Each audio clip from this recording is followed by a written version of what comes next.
The 5-step prophetic plan. So, anytime we have something we need to do, go back to this hadith. This hadith lays out for us in 5 steps.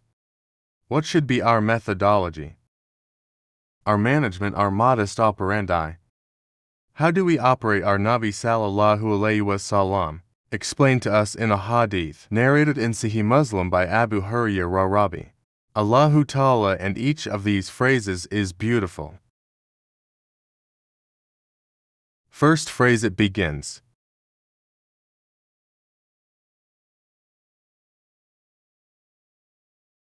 The skilled believer, the powerful believer. The believer who knows something, is armed, is equipped with anything, is better than the believer who does not have those skills, and both of them are good. This is the first point. We need to acquire strength skills.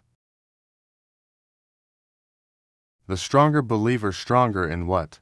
In anything, stronger in physical strength, stronger in iman, stronger in management, stronger in computer programming, stronger in the knowledge of medicine. Whatever is your field, aim to be the best.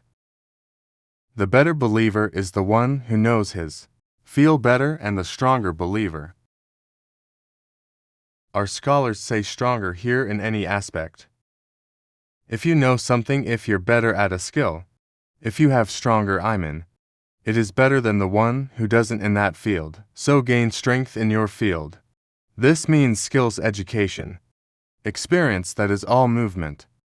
What if you could learn higher? And there's good in all believers. There's good in all the believers. Whether you have that skill or not. You have iman, you have good in you. So that's the first point. Acquire skills, be the better believer. The second point. Aim to do something that will benefit you. Once you have skills, you don't just sit back. Set some strategic goals, have a vision. Have a plan, don't live a lazy life. Don't live a visionless life. We have one life to live. Aspire to make the most of your life. Have the highest dreams. Have the loftiest of all visions. Do something useful with your life. This is what you're being told. We're being told. Be eager to do something that is beneficial. It is beneficial to have iman and good deeds. Be eager to have them. It is beneficial to have a job. Acquire a job. It is beneficial to save money.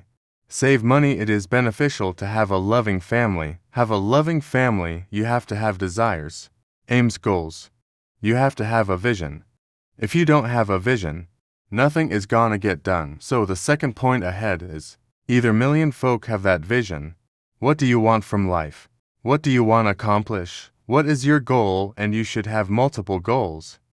My goal in the religious field is such and such. My goal in the economic field is such and such. My goal in my corporation is such and such. My goal for my family life is such and such. In every field, have a vision. Have a plan, have a goal. Number 2. No. 3. What's there in Bila? First and foremost, after you have the vision, before you do anything, seek help from Allah. Before you do anything, you have the vision in your mind. It's in your head, you have it in your goal. What should you do? Raise your hands to Allah and make du'as.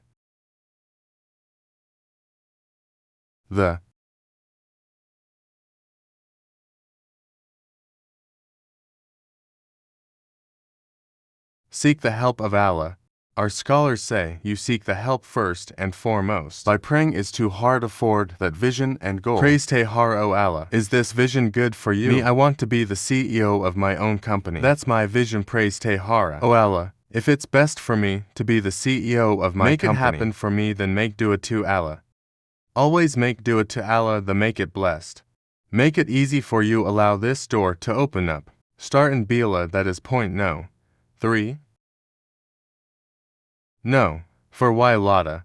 Just don't give up, subhanallah. What a beautiful, beautiful motivation. Don't just throw in the towel. Don't be lazy, don't just expect miracles to happen without you doing anything. No, once you have the skills, once you have the vision, you've prayed is the cure and made dua to Allah. Now you need to put in the sweat and the tears.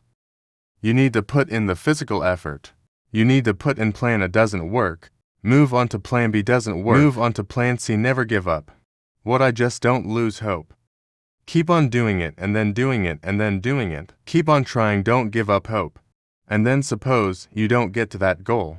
Or suppose something else happens. Or suppose some type of mini misfortune happens. Along the way, our prophet has the advice for us.